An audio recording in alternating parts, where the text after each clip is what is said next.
Salut à tous, on se retrouve pour un nouveau chapitre de One Punch Man cette semaine, le retour de Garou, chasseur de boulot. On l'avait déjà revu il y a quelques chapitres en tant que livreur Amazon, et dans ce chapitre on va enfin le revoir un petit peu avec du dialogue, et surtout le combat Suiryu contre Garou se concrétise enfin. C'est pas du tout le chapitre auquel je m'attendais, dans le webcomic il arrive un peu après, avant ça il devait y avoir quelques petits chapitres un peu récap que j'attendais justement avec impatience, mais ils ont décidé de mettre Garou versus Suiryu avant tout ça. En même temps ça a été teasé depuis quelques chapitres, donc ce serait bien de l'avoir maintenant au lieu d'attendre trop longtemps. Dans la continuité des choses, ça fait sens. On peut s'arrêter quelques instants sur cette page de couverture de Garou qui flex. D'ailleurs, j'en profite également pour mettre quelques images tirées du dernier tome 37, avec comme d'habitude une page montrant tout un tas de personnages, et bien entendu qui dit été, dit Fubuki en maillot de bain. Voilà, Murata ne peut pas s'empêcher de dessiner Fubuki et Tatsumaki en petite tenue d'été. Mais bon, qui va vraiment se plaindre de ça? Personne. Bref, on commence ce chapitre avec une petite séquence avec Bang. Ça faisait très longtemps qu'on ne l'avait pas vu, depuis la fin de l'arc de l'association des monstres, où il discute avec Garou dans la rue. Il dit qu'il s'en va faire une petite séance d'acupuncture. Il laisse donc le dojo à la charge de Grimace et de Charanko, et on peut voir de nouveaux élèves. Je crois qu'on le savait déjà lorsque King est venu voir Bang afin de devenir plus fort. Il y avait de nouveaux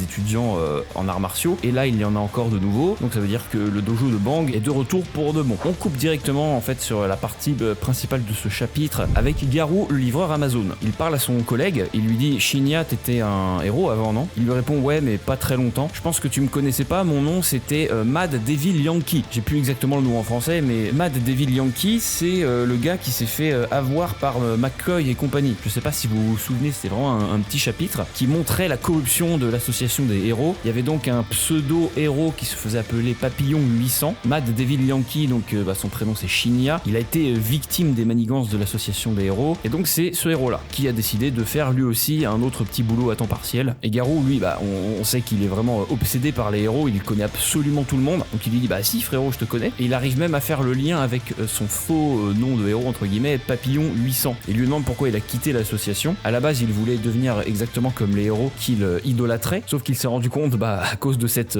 corruption que le boulot de héros c'était complètement différent que de ce qu'il imaginait. Mais Garou il lui dit: en vrai t'as de quoi être un héros. Tu serais surpris de voir le nombre de gens qui remarquent vraiment ton travail. Petite parenthèse, Garou qui est passé pour de bon du côté des gentils, entre guillemets. Bon, il n'a jamais été vraiment méchant du côté des méchants comme l'association des monstres, mais là on le voit carrément essayer d'aider un ancien héros à redevenir héros. Il a décidé de tourner la page, de changer de vie et de se rattraper comme il peut, sauf que ça va pas vraiment se passer comme il le souhaite. Au même moment, le camion s'arrête pour faire la livraison, mais on peut voir une équipe de néo-héros prête à passer à l'action. Il demande à Suiryu, donc leur néo-leader, sauf que Suiryu, c'est Suiryu, il en a vraiment absolument rien à faire. Je pense pas que ce soit un très bon leader, très honnêtement. Et au loin, sur un immeuble, on peut voir Bang. Alors, est-ce qu'il a vraiment été à sa séance d'acupuncture, ou est-ce qu'il a fait un petit détour en voyant Suiryu? Il se souvient que c'est le petit-fils de Suicho, donc un de ses anciens collègues, qui est maintenant décédé. Il trouve ça un peu dommage que Suiryu il en fasse un peu qu'à sa tête et qu'il s'entraîne pas plus que ça, et qu'il n'ait même pas repris le dojo de son grand-père. Il y a vraiment moyen que Suiryu devienne une machine s'il se fait entraîner par Bang. Imaginez Suiryu combiner le point du vide avec le point destructeur fluctuant, ça pourrait être vraiment très dévastateur. Garou récupère une montagne de colis, ça va plus vite, mais au même moment l'équipe de néo-héros passe à l'action et il balance une rafale de fléchettes tranquillisantes. Alors qu'il pense l'avoir eu,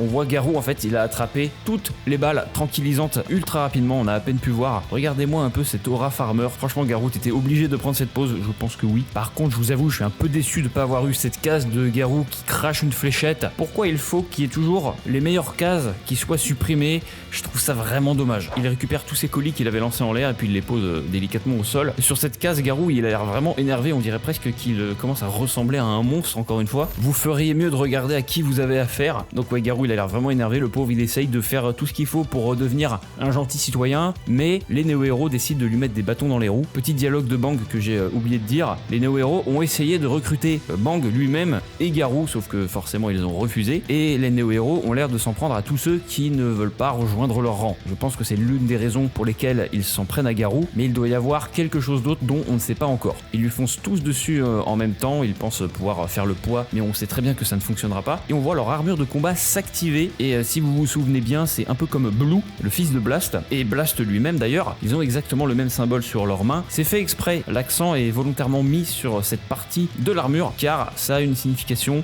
Pour l'instant, honnêtement, même dans le webcomic, on sait pas vraiment, on a que des suppositions, mais si je devais dire ma propre théorie, c'est que ces armures de combat ont été inspirées de Blast lui-même. Ça voudrait dire que le créateur de ces armures se serait inspiré de Blast d'une certaine façon, mais bref, on aura le temps d'y revenir. Et pour cette dernière page, oui, c'est déjà la fin de ce chapitre, un monstre complètement random apparaît, il détruit un immeuble. On peut déjà le classer, je pense, au démon, voire carrément dragon, parce que détruire des immeubles aussi facilement, c'est pas donné à n'importe quel monstre. Les néo-héros, même avec leur armure, ont peur du monstre, alors que on les a vus déjà déglinguer plusieurs monstres de niveau démon ultra facilement. Et Garou, lui, ça ne lui fait bien sûr ni chaud ni froid. C'est la fin de ce chapitre. Je pense que j'ai fait le tour de ce que j'avais à dire. Qu'est-ce qui va se passer dans le prochain chapitre? Petit 1, il y a moyen que le monstre fume les néo-héros même avec leur armure, ce qui obligerait Suiryu à arriver sur le champ de bataille et buter le monstre. Je sais pas si Garou, sous cette forme, peut vaincre ce monstre. Il me paraît un peu gros. Donc ouais, petit 2, c'est possible que Suiryu et Garou fassent équipe afin de terrasser le monstre.